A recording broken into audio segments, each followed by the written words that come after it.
palavra cuidado vem sempre numa dimensão de relacionamento de um para com o outro. É necessário um conjunto de técnicas para que esse cuidado seja eficiente. Já a palavra arte vem do latim, sendo uma maneira de ser ou de agir, que também integra habilidades e conhecimentos técnicos.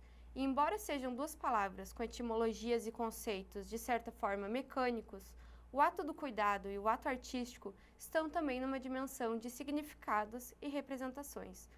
Hoje no Provocarte a gente recebe uma especialista em cuidados paliativos, Cristina Boeira. Seja muito bem-vinda. Muito obrigada. Obrigada. E parabéns pela atitude de pensar em falar, sendo tão jovem, em cuidado paliativo. Obrigada. Para uma primeira pergunta, né, tem um livro que é O Cuidado, Teoria e Prática, e é da filósofa e socióloga Helena Irata. E ali ele fala sobre as diferenças culturais, sobre o ter a paciência no cuidado paliativo. Então ela analisa 3 países, França, Brasil e Japão. Os brasileiros e os franceses, eles reforçam muito a necessidade da paciência no ofício. E já os japoneses, eles não comentam isso porque eles entendem que faz parte do trabalho. Para ti, a paciência, ela é uma virtude? Acho que a paciência é sempre uma virtude. Mas no cuidado paliativo a gente fala muito do amor, né? O japonês, a minha formação de geriatria foi com o Dr. Yuiko Moriguchi, que foi quem trouxe a geriatria para o Brasil, né? E o Dr. Yuiko dizia que os japoneses, além deles cuidarem, porque eles se sentem responsáveis pelo idoso, né? Aquela pessoa experiente da família, mas eles cuidam com amor, né? Então eu acho assim que quem cuida com amor sempre vai ter paciência, né? Dedicação. Acho que é isso. Legal. O que, assim, no teu trabalho, tu acha que permanece como uma tradição, apesar das inovações tecnológicas que vêm? O cuidado paliativo é aquele cuidado abrangente, né? Quando a gente cuida da pessoa que está ali, daquele ser humano que está ali, independente da possibilidade de cura. Então, ele não é especificamente para o paciente terminal, ele é para aquele paciente que tem uma doença ameaçadora da vida, né? Então, assim, nesse ponto, as tecnologias já foram usadas, tu entende? Ele já fez um diagnóstico, ou seja, ele tem um câncer terminal, ou ele tem uma doença renal crônica, uma doença incapacitante, uma doença que limita a vida, ou que pode, se um câncer, estar mais perto da morte. Na verdade, todo mundo está perto da morte, a gente só não sabe a que distância que a gente está, né? Mas todo mundo está na fila. Então, assim, a gente depende muito mais da formação multiprofissional para poder ter um cuidado na dor total daquele paciente, né? Seja física, seja emocional, seja social, seja espiritual. Então, eu acho que a gente depende muito mais da formação e da vontade de cuidar, né? Da dedicação, do que da tecnologia. Cristina, o cuidado paliativo, ele tem algumas particularidades, né? Acerca, assim, de perspectiva do futuro do paciente e perspectiva de como se dá o presente, como se dá o dia a dia dele, né? Como tu percebe essas visões acerca do hoje e do que vai vir nos cuidados paliativos? Eu sempre disse, desde o início da minha formação, que a gente tem que viver bem o hoje, né? O amanhã a Deus pertence, né? E o paciente que ele tem uma doença grave, a gente não se preocupa tanto com a perspectiva de tempo, tu entende? Eu não sei que tempo a gente vai ter, eu sei que qualidade que a gente vai tentar oferecer, né? Então, nós não pensamos tanto em tempo, a gente pensa mais em qualidade, né?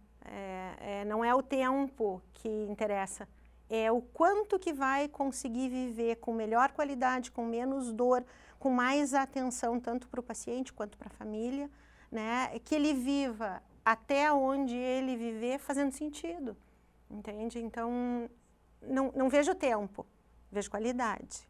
A arte do cuidado, ela tem algumas dimensões que são inseparáveis e que a gente pode classificar assim em 3. O físico, né, os cuidados materiais do paciente, os cuidados emocionais e os cuidados que acabam sendo espirituais, né, de astral. Como que tu percebe essas 3 áreas no teu trabalho? No meu trabalho vem tudo junto, né? Assim, o paliativista é aquela pessoa que cuida do ser humano que está ali. Então, como eu te disse, independente do diagnóstico que ele tem, a gente procura ter o controle de tudo isso. Então, deveria ser sempre multidisciplinar, né? Aquela coisa de tu ter o capelão ou uma figura, uma pessoa que tenha uma formação e que possa dar uma abrangência espiritual para aquele cuidado. A gente deveria ter sempre o psicólogo que acompanhe no que aquela família precisar e no que aquele paciente precisar, porque assim, a gente sempre diz, a família perde aquele paciente, mas aquele paciente perde todos, né? Quando a gente vai, a gente abandona esse mundo, né? Então, o paciente tem que estar seguro em todos os aspectos, que foi o que eu falei da dor total, né? A gente não é só uma dor física, não é só uma náusea, não é só um diagnóstico, né? A gente tem todos os outros lados da nossa vida e é isso que o paliativista deve fazer. Ele deve estar pronto para ajudar em todos os aspectos da vida do paciente. Na tua percepção, a vida, ela é um sopro? Eu acho que sim, eu acho que a vida é um momento que nos foi dado, né? A gente sabe quando inicia, a gente não sabe quando acaba, né? E a gente tem que se preocupar em viver bem hoje, em ter a qualidade hoje, porque a gente realmente não sabe o amanhã. E muitas vezes as pessoas têm essa preocupação de, é doente, tem um câncer, ou é cardíaco, e, vai morrer logo. A gente não sabe. A gente pode não ter doença nenhuma e morrer depois de amanhã, né? Então, com certeza é um sopro. É um sopro que tem que ser bem cuidado, né? Recebemos e um dia vamos entregar de volta. Sim. Tu percebe nos pacientes algumas questões assim de conflito de interesse no sentido de querer fazer algo e não pode fazer agora, ou também tu precisa fazer algo antes para fazer aquele algo depois, como, por exemplo, né, tu precisa saber segurar um lápis para poder escrever. Como tu percebe isso? Na verdade, por isso mesmo que a gente disse que o cuidado ele é multidisciplinar, né? Porque o paciente, seja por um Alzheimer avançado, seja por um Parkinson, seja por uma sequela de AVC, tu precisa ter pessoas que auxiliem nessas dificuldades, né? Para que essas dificuldades não sejam um limitante importante da qualidade de vida, né? Houveram duas mulheres fantásticas, né? Que mais ou menos na mesma época descobriram, deram nome, criaram os cuidados paliativos, né? E essas duas meninas, elas diziam justamente isso, que a gente tem que estar preparado para ajudar em todos os pontos, né? Que foi Cicely Saunders e Elizabeth Kubler-Ross, foram duas pessoas, assim, duas mulheres fantásticas, né? Como que tu percebe a relação, assim, entre as instituições, como os hospitais e os cuidadores, né? Como que estão esses ambientes organizativos e como que tu acredita que eles poderiam se potencializar para potencializar o cuidado? Essa pergunta é difícil. Na verdade, cuidados paliativos é uma coisa mais ou menos nova, né? Ela foi reconhecida pela Organização Mundial da Saúde lá por 1990, né?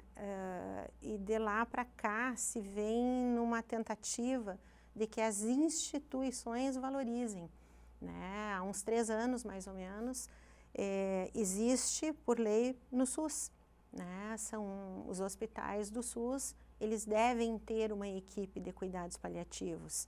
E pelo que eu vejo, embora eu não trabalhe na instituição federal, aqui em Santa Maria há um serviço bem montado no USME. Já em contrapartida, nas instituições particulares, infelizmente não existe.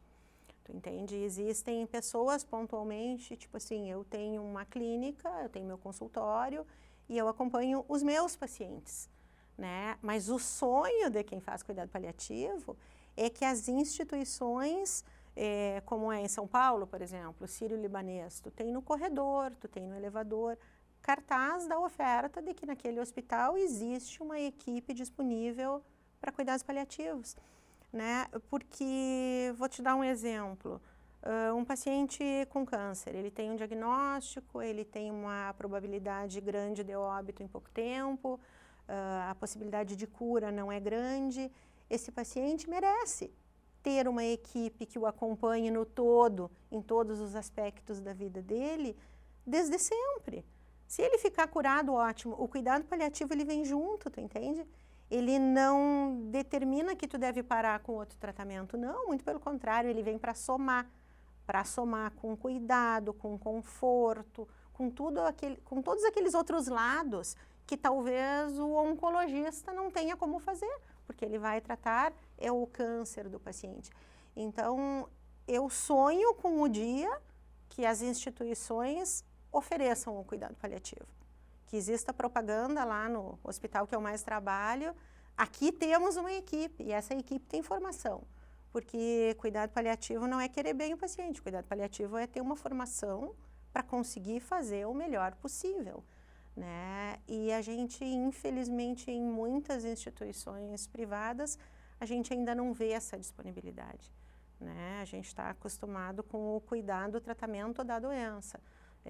O pulmão terminal, a insuficiência renal crônica, o câncer, mas não tendo a equipe que venha junto. Esse é meu sonho de consumo, isso me deixaria muito feliz. E assim, ó, quando o sofrimento ele é muito grande, como que tu percebe essas duas vontades? A vontade de desistir e a vontade de continuar? Eu acho que são fases, né? Tem todas as fases de quando tu recebe um diagnóstico, tu não aceita, tu nega, depois tu aceitou, aí tu barganha, né? Até que no final a maioria das pessoas ficam tranquilas e acabam aceitando o que é inevitável, né? Mas são fases diferentes. Acho que todo o paciente ele passa por várias fases, né? Talvez pule alguma, né? Mas na maioria dos pacientes são várias fases. E, Cristina, assim, ó, os faraós, eles eram enterrados, né, com coisas, né, que eram vistas por eles como valiosas, né, que iam desde animais, né, que eram companheiros ou escrituras importantes, até joias, né, de metal nobre. Se após a morte tu ressuscitasse, o que tu gostaria que tivesse na tua tumba? Eu acho que a única coisa que a gente leva da vida são as nossas lembranças, né? Então, assim, eu não tenho apegos por coisas, né? Mas eu gosto muito, por exemplo, de viajar, de me espalhar pelo mundo, de levar os filhos junto.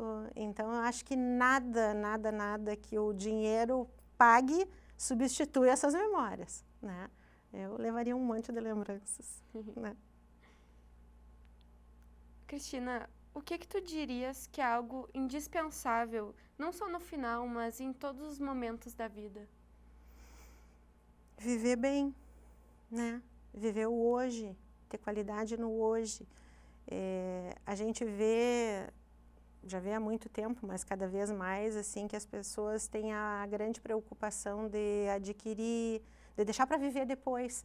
E médico faz muito isso, né? Tu estuda, faz uma formação, faz outra formação, aí tu deixa para casar depois, deixa para ter filho depois que a casa estiver pronta, o carro estiver novo. E às vezes chega a morte no meio do caminho, sem dar aviso, né? E tu perdeu o tempo, né? Tu não tem mais tempo para isso. Então, eu acho que o importante é que a gente se preocupe com qualidade de vida sempre, em estar com quem a gente ama, em cuidar de quem a gente ama, né? Em criar memórias, né? Em criar memórias. Porque realmente a gente está aqui, a gente se preocupa muito, a morte, meu Deus, a morte, mas a gente não se preocupa com a vida, né? Então vem aquele medo todo de morrer e a gente não sabe se a gente vai ter um adoecimento prolongado, né? Vai ter uma doença crônica que vai ficar dependente, se a gente vai ter um câncer que vai sofrer, ninguém sabe, graças a Deus, né? Mas a gente deixa para viver coisas boas depois, né? Depois que tiver dinheiro, depois que as coisas estiverem ajeitadas. E às vezes a gente perde um tempo precioso, né? Então, o que a gente deseja é que as pessoas vivam sempre o hoje, tenham qualidade hoje, já que amanhã a gente não sabe o que vai acontecer. E isso é o que a gente mais se preocupa em cuidado paliativo. Se o paciente tiver 2 meses de vida, que esses 2 meses sejam de reencontro, seja com as suas famílias, que ele tenha tempo de organizar as coisas que ele gostaria, de falar as coisas que ele precisa falar, né? Às vezes, quando se faz um diagnóstico difícil, as pessoas têm uma fé, mas se afastam porque, né, eu fiquei doente, eu não merecia. Então, assim, esse tempo que se tenha, que ele seja precioso para a gente cuidar das coisas que acha que são importantes, né? Então, assim, a morte é só o último evento, né? Eu acho que é viver até o último dia, mesmo que doente, viver bem. Para mim é isso. E, Cristina, tu tinha comentado, né, de ter uma equipe multidisciplinar. Multidisciplinar. Se tu fosse montar o teu time dos sonhos, quem seriam as pessoas que estariam ali? A gente precisa de todas as áreas, né? Então, tu precisa do médico, tu precisa do enfermeiro, tu precisa da assistente social, tu precisa do psicólogo, tu precisa de alguém espiritualizado, seja pastor, padre, diácono, alguém espiritualizado, não depende de religião, mas tu precisa de toda uma equipe que tenha formação, que entenda o que é isso, né? Para que o paciente tenha tudo à sua disposição. Então, a equipe dos sonhos é uma equipe ampla. Fono, físio, uma equipe especializada em pacientes que têm limitação da vida, que têm diminuição da qualidade de vida, que estão em sofrimento e que cada uma dessas áreas vai agir dentro da sua área para diminuir o sofrimento de quem está ali. Esse é o fundamento. Cuidado paliativo é isso, é cuidar para diminuir o sofrimento, porque o sofrimento, se não for cuidado, ele não é tolerado, né? Agora, quando a gente tem alguém que demonstra que quer bem, que se preocupa, se coloca à disposição do paciente para o que ele precisar, a gente pode conseguir, sim, com uma equipe bem formada, que ele viva com qualidade até o último momento. Eu sempre digo, eu sempre agradeço. Essa semana agora eu perdi 2 pacientes de muita idade, uma de 94 e uma de 96. A de 96 ainda conversava, comia com a própria mão, mas tinha um câncer. A de 94 ia linda no meu consultório anos atrás e agora estava acamada, com dieta por sonda, né? E eu consegui cuidar até o fim, no final com morfina em bomba de infusão, com o convênio indo em casa, vendo sinais, fisioterapia. E assim, eu sempre agradeço para a família a oportunidade de ter vivenciado aquele momento tão bonito, né? Porque algumas pessoas pensam assim, faz cuidado paliativo, sofre horrores. Meu Deus, que horror, eu me arrepio só de falar. Como é que pode alguém gostar disso? Mas não é gostar da morte, é gostar de vivenciar aqueles momentos tão importantes, né? Até o finzinho, poder estar junto, poder estar de mão se for possível, né? Então, acho que é isso, estar junto, né? É dividir, é somar, é cuidar, rezar junto. Eu rezo muito com os pacientes, adoro rezar com os pacientes. Eu sempre pego, mesmo os pacientes na UTI, né? Eu boto a mão na testa, pego na mão. Alguma forma de carinho tu sempre sente, né? Então, gosto muito. E qual que tu vê que é essa importância das relações entre as pessoas? É imprescindível, né? Se a gente não tiver boas relações, a gente não vai para frente, né? Então, quando eu fazia cuidados paliativos lá em São Paulo, na Casa do Cuidar, nós éramos 56 pessoas. E eu dizia que cada final de semana que eu ia para lá, era como se eu fizesse 4 sessões de terapia.